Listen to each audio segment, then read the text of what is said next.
ମା ତାରିଣୀ ସ୍ୱେଚ୍ଛାସେବୀ ସଂଗଠନର ସହାୟତା।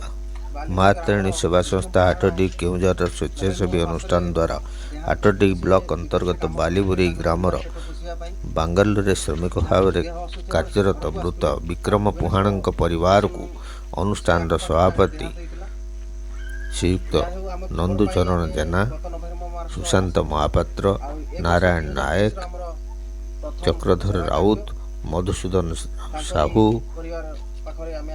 ସୁଶାନ୍ତ ମହାପାତ୍ର, ଚକ୍ରଧର ସାହୁ ପ୍ରମୁଖଙ୍କ ଉଦ୍ୟମରେ ଆର୍ଥିକ ସହାୟତା ପ୍ରଦାନ କରାଯାଇଛି।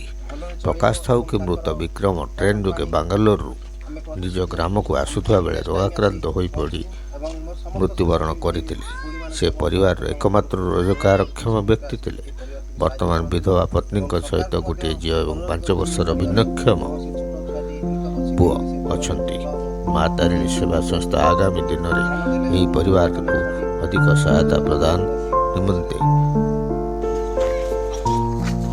ପ୍ରତିଶ୍ରୁତି ଦେବା ସହ ଶୁଖିଲା ଖାଦ୍ୟ ଓ ରାସନ ସାମଗ୍ରୀ ମଧ୍ୟ ପ୍ରଦାନ କରିଛି। ଏଥି ନିମନ୍ତେ ସ୍ଥାନୀୟ ଭଦ୍ରଲୋକମାନେ ଏହି ସଂସ୍ଥାକୁ ସାଧୁବାଦ ଜଣାଇଛନ୍ତି।